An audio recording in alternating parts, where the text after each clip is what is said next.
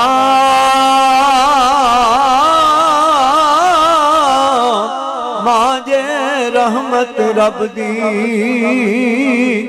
ہر شے جگ تے مل جاندی ہے پر ماں کتے نہیں لبدی، ہر شے جگ تے مل جاندی ہے پر ماں کتے نہیں لبدی، ماما باجو کیڑا سجنوں دل دے درد بنڈاندا، کنڈا جے پتر نو چبدا درد ماما نو آندا، کملی والے دی ماں دی سجنوں سب تو شان اچری، کملی والے دی ماں دا صدقہ ربا بخش دیوی ماں میری، کملی والے دی ماں دا صدقہ ربا بخش دیوی ماں میری، ایہو دعا میری یا مولا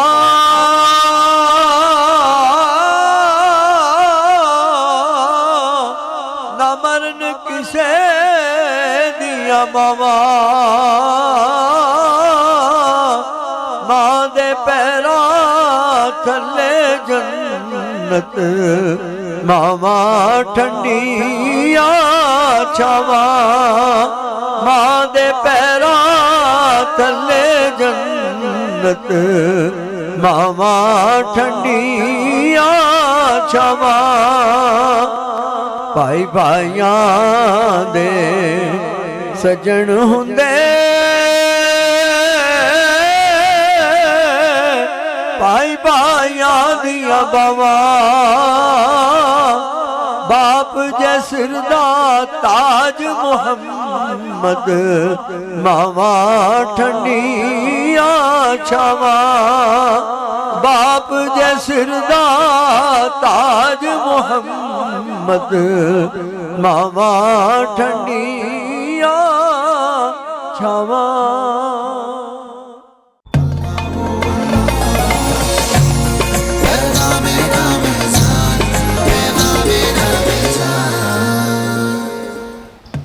خوش آمدید آپ کو کہتے ہیں جناب ایک بار پھر، اور اب آہستہ آہستہ ہم سحر کی جانب نبیہ بڑھ رہے ہیں. بالکل تیاریاں گھروں میں بھی شروع ہو چکی ہوں گی. کئی گھر میں تو اس وقت جو ہے سحری کھائی بھی جا رہی ہوگی کیونکہ وقت بھی کم ہے، لیکن مختلف جو مضافات ہیں ان کے مطابق جو ہے وہ سحر کے اوقات کار مختلف بھی ہیں. تو اپنے اس ٹاپک کی طرف چلیں جناب جو سلسلہ اصحاب کے جانے. تو کس صحابی کے بارے میں آج ہم بات کریں؟ آج بہت بڑے صحابی، ان کی شان کے بارے میں کیا ہی بات کی جائے. مولا علی کا ذکر کرنے جا رہے ہیں جناب. آج ہم علی، آج ہم فرید، اور وقت بہت کم ہے، وقت بہت کم ہے اور شخصیت بہت بڑی ہے. شاہ صاحب میرا بیٹا پیدا ہوا تو میرے دل میں بڑی خواہش تھی کہ میں اس کا جو نام ہے وہ علی ساتھ لگاؤں گی. تو فرسٹ نیم سوچتی رہی میں، سیکنڈ نیم میں نے آلریڈی ڈیسائیڈ کیا ہوا تھا. ماشاءاللہ پیدا ہوا تو میں نے اس کا نام کبیر علی رکھا. تو سب کو بہت پسند آیا. نام بھی برکتوں والا، شخصیت بھی بہت بڑی. تو کیا کہیں گے آپ؟ یقیناً سیدنا علی المرتضیٰ کرم اللہ وجہ الکریم یہ نبی کریم علیہ السلام کے جو بڑے صحابہ ہیں ان میں سے بھی ہیں، لیکن اس کے ساتھ ساتھ صحابی ہونے کے ساتھ ساتھ وہ اہل بیت بھی ہیں. نبی پاک صلی اللہ علیہ وسلم کی یہ جو میں سمجھتا ہوں نسبت جلیلہ آپ کے ساتھ ہے نا، آپ ذرا اس کا اندازہ لگائیں کہ بطور صحابی بھی ان کی شان قرآن میں بیان ہو رہی ہے اور بطور اہل بیت بھی ان کی شان بیان ہو رہی ہے. اور امام بن حنبل رحمۃ اللہ علیہ فرماتے ہیں، امام اہل سنت، کہ کسی صحابی کی شان میں اتنی احادیث مروی نہیں ہے جتنی احادیث حضرت علی المرتضیٰ کی شان میں مروی ہے. نبی کریم علیہ السلام نے انہی کے بارے میں فرمایا تھا، اما ترضا تکون منی بمنزلۃ ہارون من موسیٰ الا انہ لا نبی بعدی. اے میرے علی، غزوہ تبوک کے موقع پہ فرمایا تھا آپ کو جب چھوڑا نا اپنا جانشین مدینے میں بنا کر، تو بعد میں منافقوں نے تانے دیے کہ آپ کو چھوڑ کے جو بہادر تھے ساتھ گئے، تو آپ نے نبی گھوڑا پکڑا پیچھے چلے گئے، اگلی منزل پہ جا کے نبی پاک کی خدمت میں حاضر ہو گئے. تو آپ نے فرمایا علی تو اپنی شان پہ راضی نہیں ہے کہ تیری میرے دل میں وہی قدر و قیمت ہے جو حضرت موسیٰ کے دل میں حضرت ہارون کی تھی. بس فرق اتنا ہے کہ وہ نبی بھی تھے حضرت ہارون، لیکن میرے بعد چونکہ نبوت کسی کو نہیں ملنی، وگرنہ تیرا میرے دل میں مقام وہی ہے جو حضرت ہارون کا مقام حضرت موسیٰ کے دل میں تھا. میرے آقا علیہ الصلوۃ والسلام نے فرمایا علی کی شان بیان کرتے ہوئے، لا یحبہ الا مؤمن ولا یبغضہ الا منافق. علی سے محبت کرنے والا مومن ہوگا، علی سے بغض رکھنے والا منافق ہوگا. نبی کریم علیہ الصلوۃ والسلام غزوہ خیبر کا موقع تھا. حضرت عمر فاروق رضی اللہ عنہ جیسی ہستی فرماتی ہیں کہ رات نبی پاک نے فرمایا کئی دن حملہ ہوتا رہا، وہ فتح نہیں ہو رہا تھا. آقا فرماتے لأعطین الرایۃ غدا رجلا یحب اللہ ورسولہ ویحبہ اللہ ورسولہ ویفتح اللہ علی یدیہ. صبح میں پرچم اس کے ہاتھ میں دوں گا کہ جو اللہ رسول کا محب بھی ہوگا اور محبوب بھی ہوگا، اور اللہ اس کے ہاتھ پر خیبر کا قلعہ فتح بھی کرے گا. اور آپ سب کے لیے میں بات کہوں، جب مدینہ شریف پڑھتا تھا مجھے اللہ نے اس قلعے میں جانے کا شرف عطا کیا ہے. حضرت مرتضیٰ کی یہ شان، میں نے وہاں جا کر اپنی آنکھوں سے اس قلعے کو دیکھا. تو نبی پاک صلی اللہ علیہ وسلم عمر فاروق فرماتے ہیں میں ساری رات دوسرے صحابہ کی طرح جاگتا رہا. زندگی میں نے کبھی خواہش نہیں کی بڑا بننے کی، سردار بننے کی، سپہ سالار بننے کی، سوائے اسرات کے. اس لیے کہ نبی پاک نے 60 ڈگری یہ دی تھی کہ جس کو پرچم ملے گا وہ فاتح بھی بنے گا، اللہ رسول کا محب اور محبوب بھی بنے گا. کہتے لے کہ صبح نبی پاک نے پرچم فرمایا این علی، علی کہاں نظر نہیں آ رہے، کہاں ان کی آنکھوں میں تکلیف ہے، کہا لے کر آؤ. فبصق فی عینیہ، آقا نے لوائے مبارک ان کی آنکھوں میں لگایا، وہ تکلیف بھی ختم ہو گئی، پرچم بھی ان کے ہاتھ میں دے دیا. اور آگے جو ہے کوئی آیا نا سامنے، وہ اس علاقے کا جو سب سے بڑا پہلوان اور سب سے بڑا دلیر آدمی تھا، مرحب یہودی. اس نے آ کے کہا علی واپس چلے جاؤ، قد علمت خیبر انی مرحب شاکی صلاح بدل مجرب. کہا کہ میں تو بڑا تجربہ کار جنگجو اسلحے کا ماہر، میں مرحب ہوں، تو میرا مقابلہ نہیں کر سکتا. انہوں نے فرمایا تو مرحب کہتا ہے، تیری تو لوگوں نے بعد میں چیزیں دیکھی. سمتنی امی حیدرہ کلیس غابات کریہ المنظرہ اوفیم بالسائے کیل سندرہ. اور میں تو جب پیدا ہوا تھا نا تو مجھے دیکھ کر ہی میری ماں نے میرا نام حیدر رکھا تھا. اور حیدر کسے کہتے ہیں؟ کلیس غابات کریہ المنظرہ. جیسے کوئی جنگل کا بادشاہ شیر ہوتا ہے نا جس کو دیکھ کر دیکھنے والے پہ ہیبت طاری ہو جاتی ہے. میں اینٹ کا جواب پتھر سے دینے والا ہوں، ذرا مقابلے میں آ. اس نے پہلا وار کیا، آپ نے روکا، جب آپ نے وار کیا اس کے 2 ٹکڑے کر کے رکھ دیے. حیدر مرتضیٰ کو اللہ نے یہ مقام دیا. اسی طرح عمر ابن عبد ود جو غزوہ خندق کے موقع پر اس نے خندق عبور کر لی اور اس نے کہا کون ہے میرے مقابلے میں آنے والا. نبی پاک صلی اللہ علیہ وسلم علی کو بھیجا. حضرت علی سے کہتا ہے واپس چلے جاؤ. کہا تم واپس چلے جاؤ. کہا مولا روم یہاں پہ لکھتے ہیں, مولا روم, یہ میں کوئی حوالہ حدیث کا نہیں دے رہا, مولا روم لکھتے ہیں. اس نے کہا عمر بن عبد ود نے کہ وہ دیکھو قریش کی عورتیں پیچھے دیکھ رہی ہیں, اگر میں واپس مڑ گیا نا وہ مجھے بزدلی کا تانا دیں گی. حیدر مرزا نے مسکرا کے فرمایا مولا روم لکھتے ہیں کہ اگر میں مڑ گیا تو مجھے کل جنت کی حوریں تانا دیں گی. تو قریش کی بات, عورتوں کی بات کرتا ہے. تو مقابلہ ہوا, اس کی گردن اتار کر رکھ دی. تو ہر غزوے میں نبی پاک کے ساتھ تھے. غزوہ بدر میں وہاں پر ولید بن عتبہ جو تھا نا بڑا جنگجو, اس کی گردن اتاری. جنگ غزوہ احد میں جو طلحہ بن ابی طلحہ, ان کا جو پرچم علمدار تھا, اس کو انہوں نے قتل کیا. جہاں بھی اللہ پاک نے ان کو موقع دیا. نبی پاک صلی اللہ علیہ وسلم کے یہ سیکٹری بھی تھے, یہ میں بات واضح کرنا چاہتا ہوں. یہ کاتب قرآن تھے, کاتب وحی بھی تھے.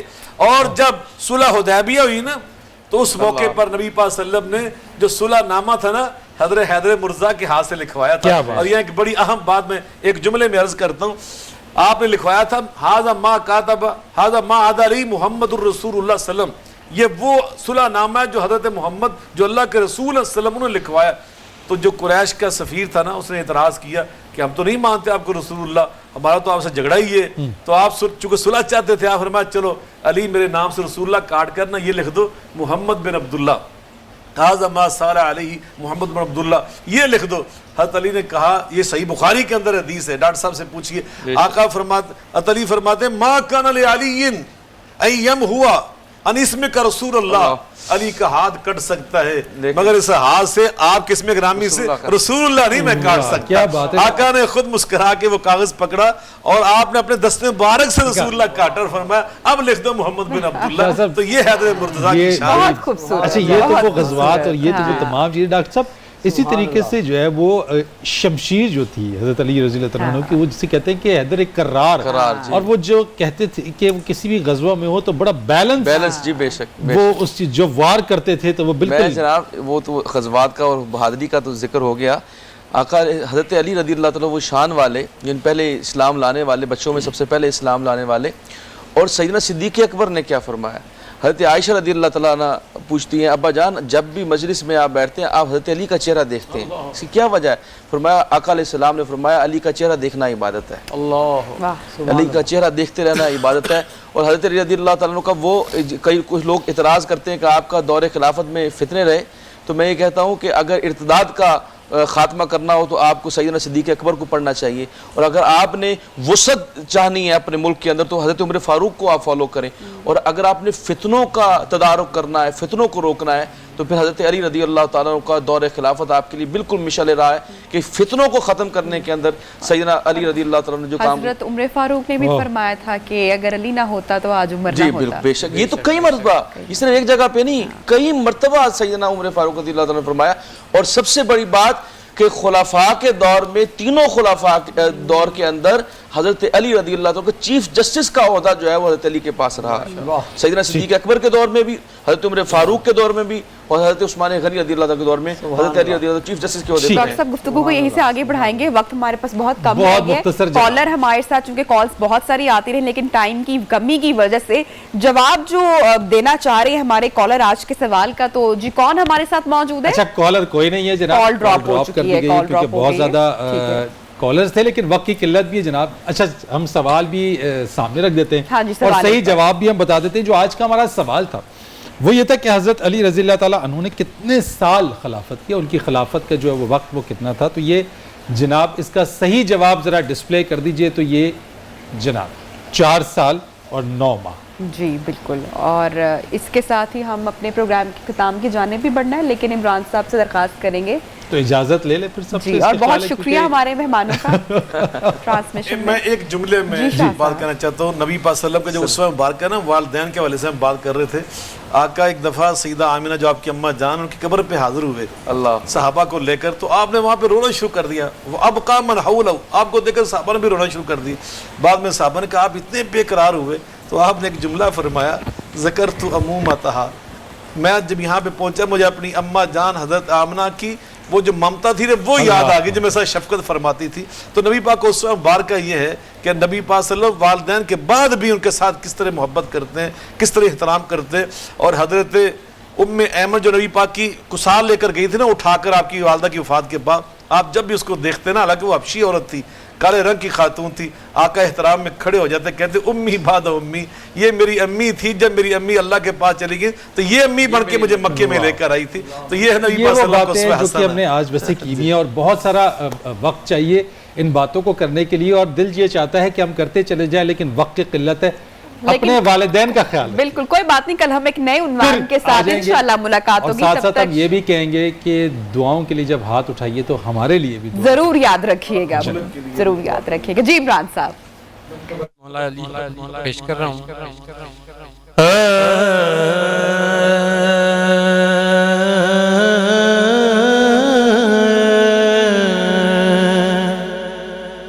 صاحب فکر و نظر حق کا ولی کہتے ہیں، آئینہ خانے اسے عکس نبی کہتے ہیں. علم کے شہر کا دروازہ لقب ہے اس کا، اس کی ہر سانس کو حکمت کی گلی کہتے ہیں.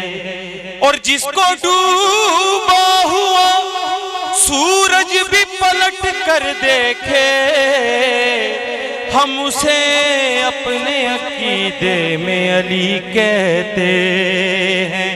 کہ جس ذات کے صدقے میں میری بات بنی ہے، جس ذات کے صدقے میں میری بات بنی ہے، وہ مولا علی مولا علی مولا علی ہے. وہ مولا علی مولا علی مولا علی ہے. وہ مولا علی مولا علی مولا علی.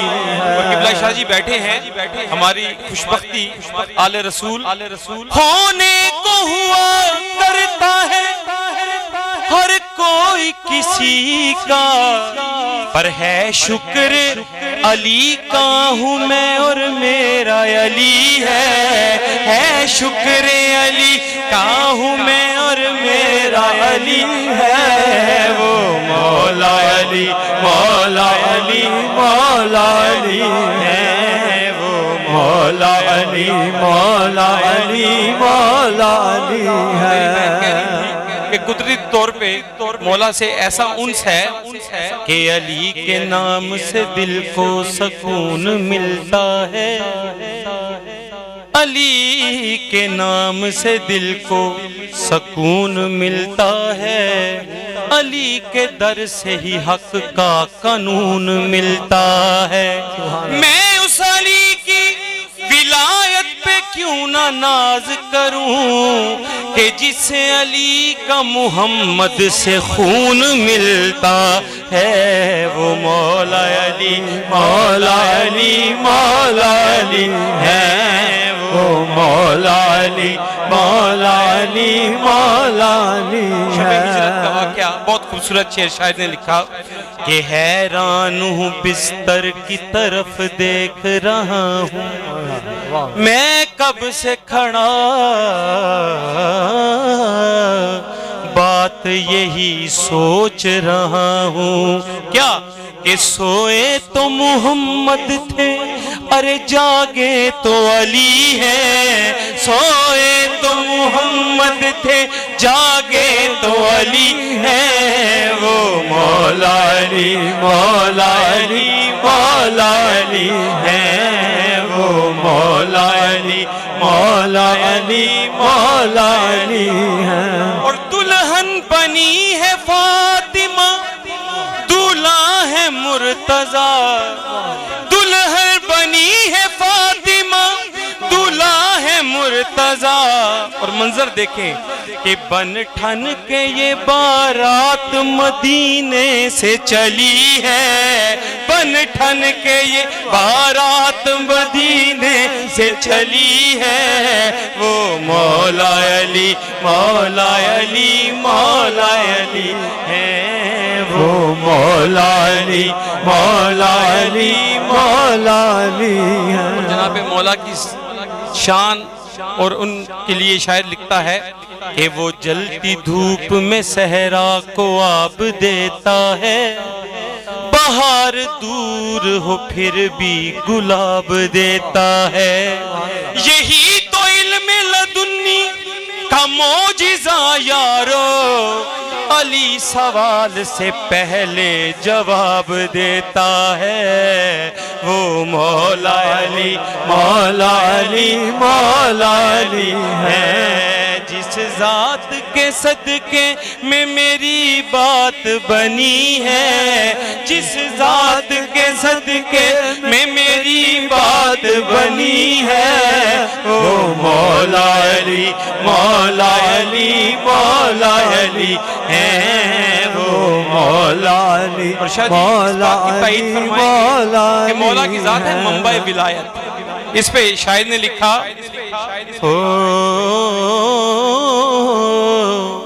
مولا تیرے دربار میں نوکر ہے ملائکے کہ ولیوں نے جبینوں پہ تیری خاک ملی ہے، ولیوں نے جبینوں پہ تیری خاک ملی ہے، وہ مولا علی مولا علی مولا علی ہے، وہ مولا علی مولا علی مولا علی ہے، جس ذات کے صدقے میں میری بات بنی، ہاں ہاں جس ذات کے صدقے میں میری بات بنی ہے، وہ مولا علی مولا علی مولا علی ہے، وہ مولا علی مولا علی مولا علی ہے۔